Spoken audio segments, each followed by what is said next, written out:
हम धम्म सेनापति अरहत सारिपुत्र के जीवन चरित्र पर हम चर्चा कर रहे हैं।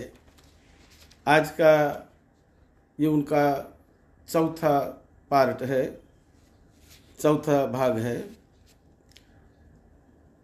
धम्म सेनापति अरहत सारिपुत्र,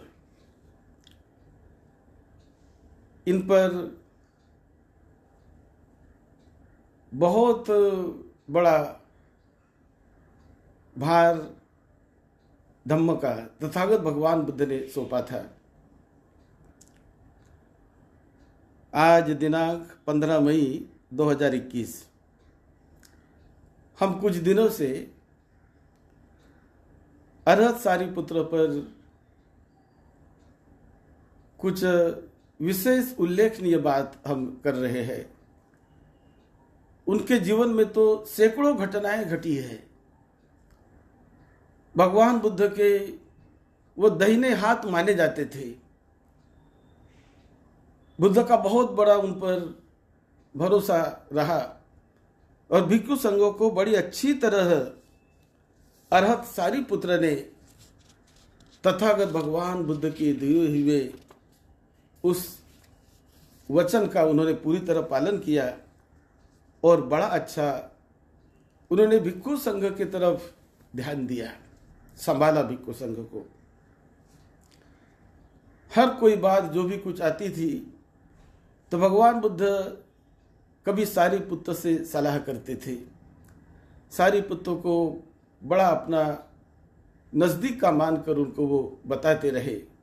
हर कोई संघ का काम वो उनको बताते थे, क्योंकि उन्होंने उन्हें धम्म सेनापति ऐसे ऊंचे जगह पर नियुक्त किया था।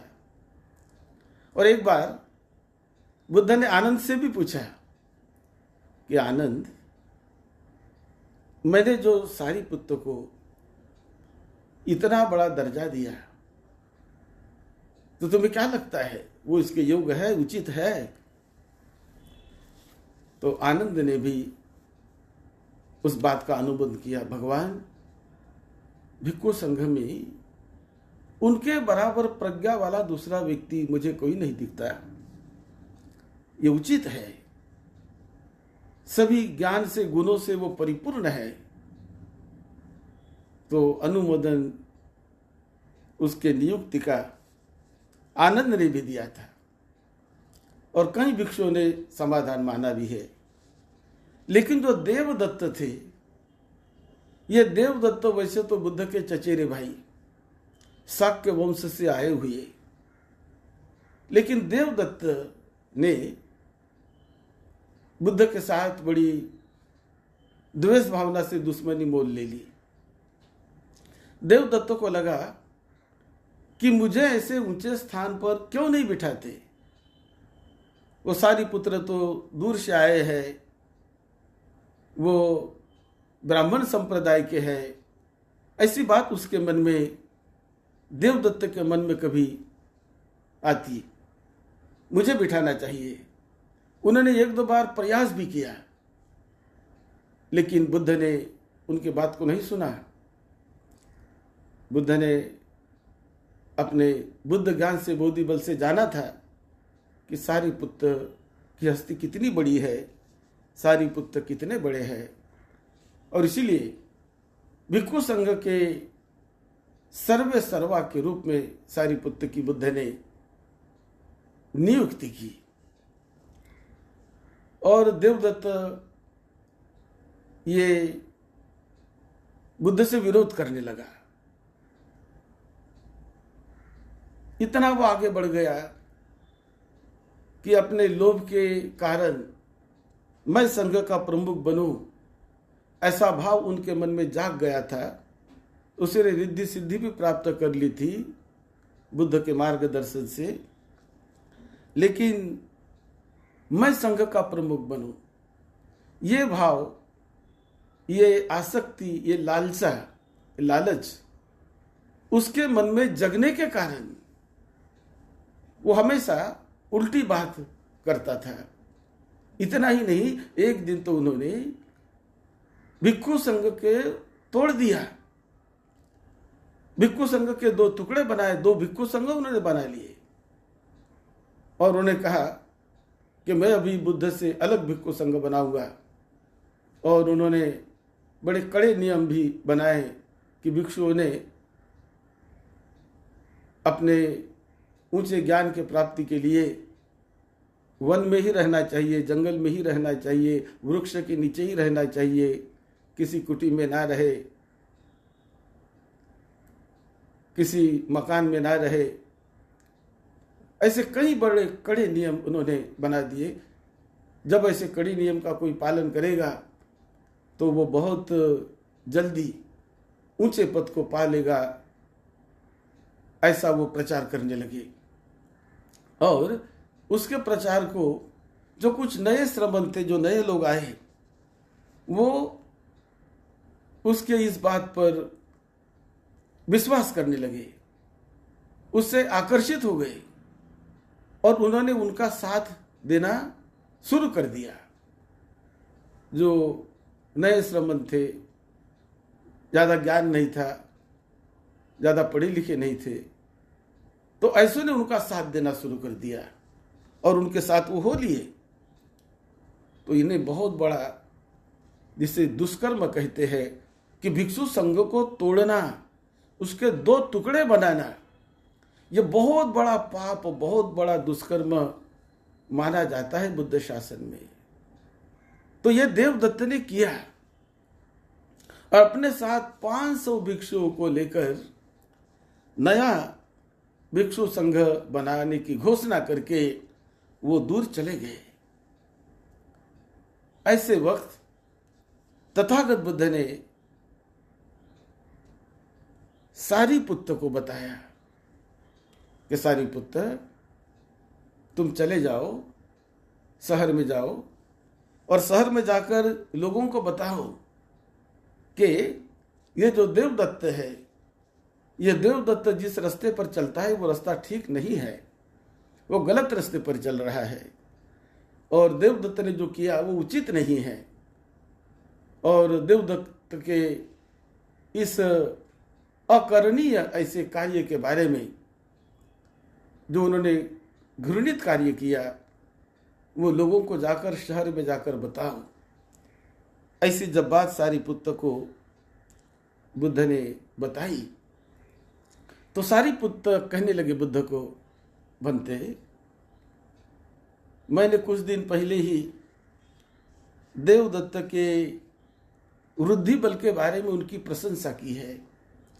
लोगों में जाकर मैं उनकी प्रशंसा करते रहा हूं कि देवदत्त कैसे वृद्धि संपन्न भिक्षु है।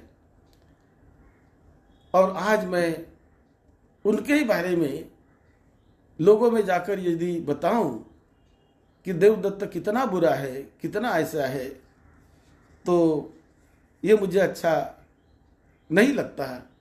ये लोग क्या कहेंगे, क्या बोलेंगे मुझे। तब भगवान बुद्ध ने उनको कहा कि देखो सारिपुत्र, तुमने उनके रिद्धि सिद्धि के बारे में जो बताया था, जो कहा था, वो भी सच्चाई थी, वो उस समय की सच्चाई थी। लेकिन आज जो तुम लोगों को बताने जा रहे हो, ये आज की सच्चाई है, आज वर्तमान की सच्चाई है कि उन्होंने इस प्रकार का जो संघ को तोड़ने का काम किया, वो अनुचित है, वो गलत है। तो ये गलत, आज उसने गलत किया तो गलत लोगों को बताना ही चाहिए कि इसकी ये गलती है, ये गलती है। ऐसे लोग समझ सके तो ये बात बतानी चाहिए और ये सत्य है। तो ये बात जब बुद्ध ने बताई तो सारिपुत्र ने वंदन किया बुद्ध को और कहा कि भत्ते जरूर मैं जाऊंगा और बताऊंगा। और फिर सारिपुत्र, मुगल लायन, वो दोनों राजगृह में चले गए शहर में और जाकर उन्होंने लोगों को बताया कि देवदत्त ने कितना गलत कार्य किया है, कितना गलत कर रहा है।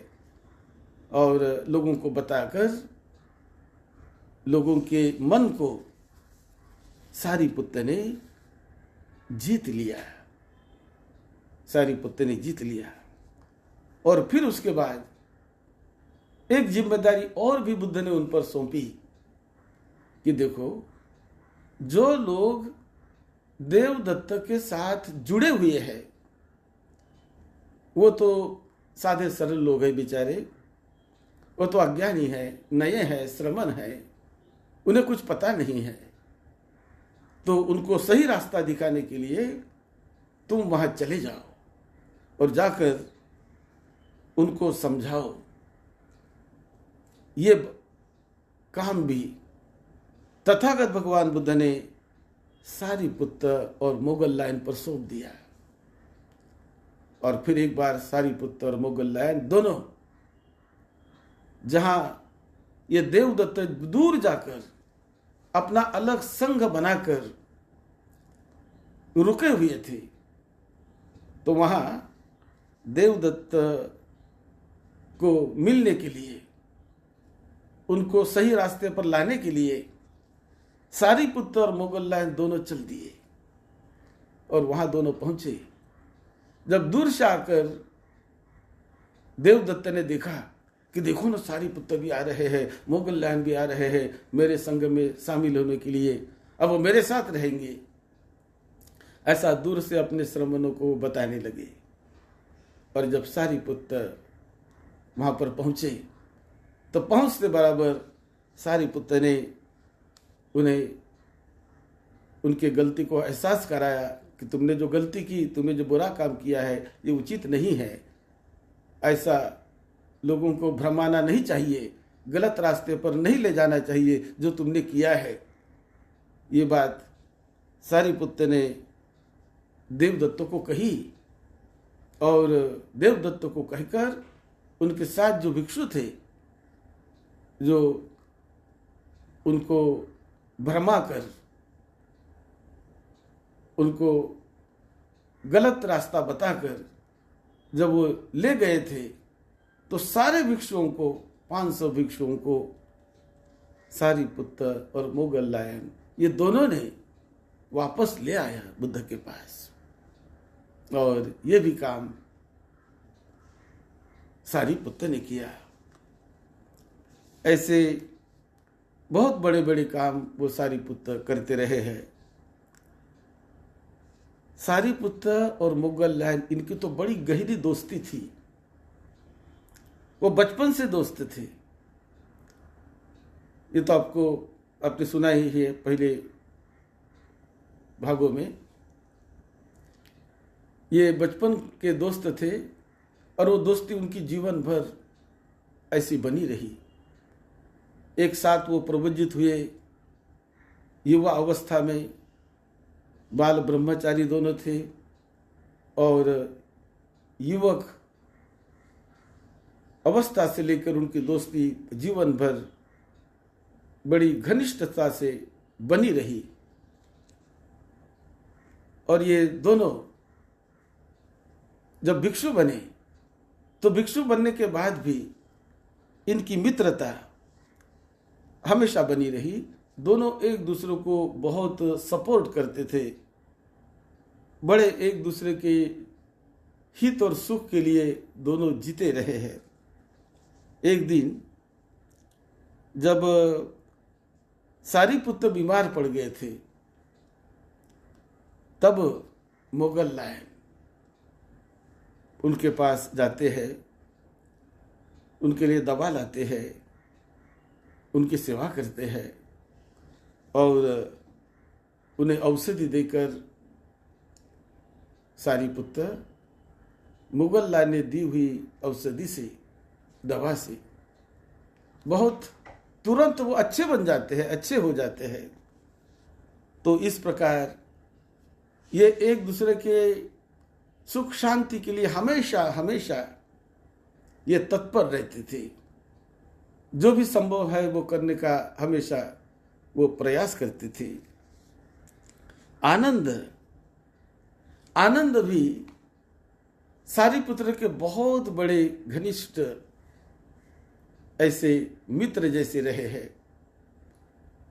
हर बात सारिपुत्र आनंद को बताते थे आनंद भी सारिपुत्र को हर एक बात बताते थे। दोनों एक दूसरे के ज्ञान को हमेशा वो शेयर करते थे, हमेशा जो शेयर करते थे। और जब आनंद के पास कोई लोग श्रमण बनने आते तो आनंद उनको श्रमण बनाते और भिक्षु बनाने के लिए, उपसंपदा देने के लिए सारिपुत्र के पास ले जाते कि आप मेरे शिष्य को आप उपसंपदा दीजिए, आप इन्हें उपसंपदित कराइए और आप इन्हें सिखाइए। तो इस प्रकार से बहुत बड़ा भरोसा रखकर सारिपुत्र पर ये जिम्मेदारी आनंद भी सौंपते थे। वो जानते थे कि सारिपुत्र बहुत ज्ञानी हैं, बहुत ज्ञानी हैं, और सारिपुत्र जो सिखाते हैं वो बहुत ही शुष्क ढंग से बड़ा कल्याणकारी और बड़ा मंगल करने वाला होता है। उसके जीवन का उद्धार हो जाता है, उद्धार हो जाता है। इस प्रकार वो सारिपुत्र पर विश्वास करके आनंद भी अपने शिष्य को उनको सौंप देते थे। और जब वो शिष्य को उनको सौंप देते तो वो भी इतने मन से, इतने आस्था से उन्हें सिखाते कि कोई भी उनका तरफ, उनके द्वारा सिखाया गया व्यक्ति वो फल से वंचित ना रहे, ऊंचे से ऊंचे फल पाने वाला बने। और ये मैत्री अरहत सारिपुत्र हमेशा हमेशा सभी के लिए वो दिया करते थे और उन्हें बहुत ही अच्छा वो सिखाते रहे, समझाते रहे। तो इस प्रकार आनंद से भी सारिपुत्र से बड़ी अच्छी दोस्ती रही है। आनंद जो तथागत भगवान बुद्ध के अटेंडेंट रहे हैं, परिचारक रहे हैं, तो सारिपुत्र का वो बड़ा सम्मान करते थे और सारिपुत्र भी उनका बड़ा सम्मान करते थे। तो ऐसी बड़ी प्रेरणादायक सारिपुत्र के जीवन की कहानियाँ बहुत सारी है, लेकिन हम संक्षेप में कुछ बताने का प्रयास करेंगे जो हमारे जीवन को, सभी के जीवन को प्रेरणा देने वाली होती है और उससे हम लाभ लेकर कुछ अपने जीवन में उसे ढालने का प्रयास करें, बड़ा कल्याण होगा। आप सबका कल्याण हो, सबको निरोगत्व मिले, सबको सुख शांति मिले।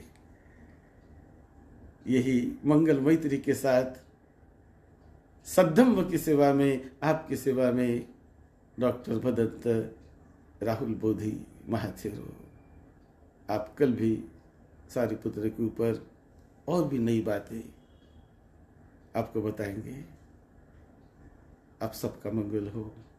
हमारे YouTube चैनल पर जाकर आप जरूर धम्मपद की बड़ी महत्वपूर्ण गाथाएं हैं, उन्हें सुनते रहिए, बार बार सुनते रहिए, शेयर करिए, सब्सक्राइब करिए, धम्म का अंग बन जाइए, लाभी बने, लाभी बने और धम्म के साथ जुड़कर अपने जीवन का उद्धार करे, उद्धार करे, कल्याण करे। धम्म ही जीवन को धन्य धन्य कर लेता है। बड़ा अनमोल जीवन है मनुष्य जीवन, उसे ज्ञान से प्रकाशित करे, अंधेरे में ना जिए। धम्म का प्रकाश आपके जीवन को प्रज्वलित करे। यही मंगल मैत्री, यही मंगल भावना। आप सबका मंगल हो। हमारा YouTube का चैनल है, नाम है डॉक्टर भदंत राहुल बोधी। उस चैनल में जाकर आप स्वयं उसका लाभ लीजिए, अपने दोस्त मित्र को बताइए और धम्म के अंग बन जाइए। आप सबका मंगल हो, सबका मंगल हो।